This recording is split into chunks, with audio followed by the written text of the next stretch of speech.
Hi guys, Rusty, another installment from Ugly HP. Today we're doing an expansion valve on a 08 Honda Civic with a 2.0.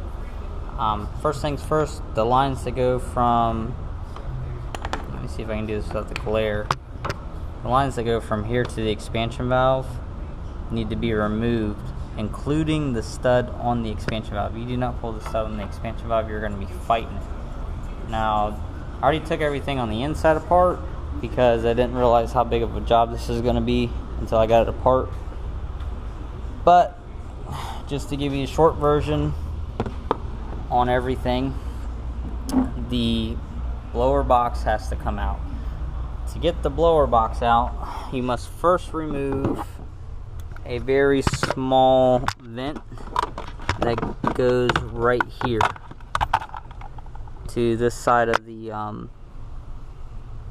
my light's a little bright, to this side of the whole unit. Trying to get the light so it's not too bright for you guys. There's two screws. One's going to be on the inside, one's going to be on the top outside. Once you pull those two screws out, you have 4 screws. This will sit in there this way, so you'll have one on the bottom, one right here to the side. All this stuff is accessible with the glove box out. Then you have one in the top right corner, one at the top left corner. 2 10mm bolts right here connect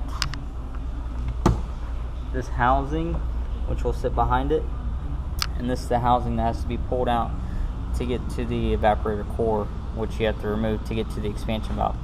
So there's 8 Phillips head screws, all that have to be pulled out in order to get it. Now, on this back corner here of the box, where the box goes up, you have to have a long screwdriver to fit down in this hole. Once that's taken care of, you can pull your evaporator core out. I'm going to cut off and get the expansion valve, and then we will cut to putting it back in. Alright guys, got the expansion valve and the evaporator out the sealed one. We're putting a new one in. Now, I've already put oil in this. You want to make sure you put oil in the new ones, because each part of the system of an AC has to have oil in it, because it transfers itself. It flows with the Freon. If you don't put oil in it, you're going to have your system low on oil and you're going to cause future problems. Now, the reason why I'm showing you guys this is, a lot of times when people put these O-rings on, they use PAG oil to lubricate them so it slips into place. PAG oil is a bad idea because it attracts moisture.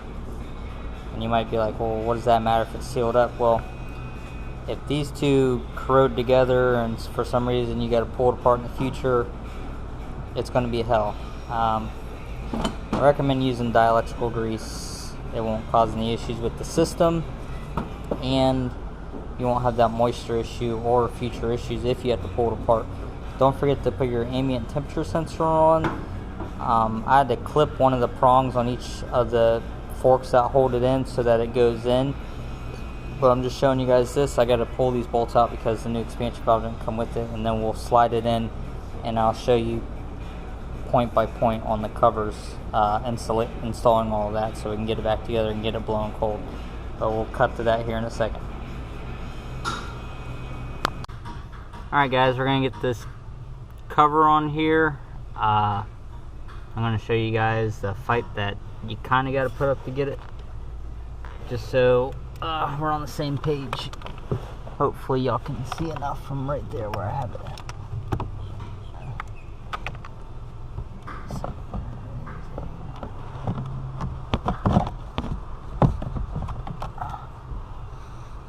I'm just looking for the notch. There's a notch for the sensor to come out.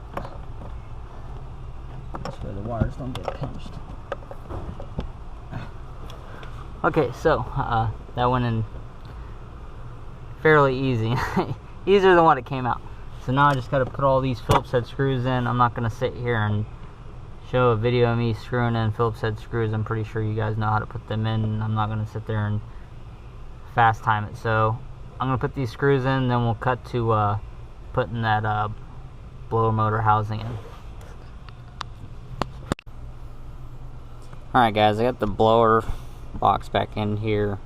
I was gonna shoot a video on me actually installing it to put in this video, but after as long as it takes to get it in, basically because of this is the main reason why I just decided to edit it out, because it's only 4 bolts.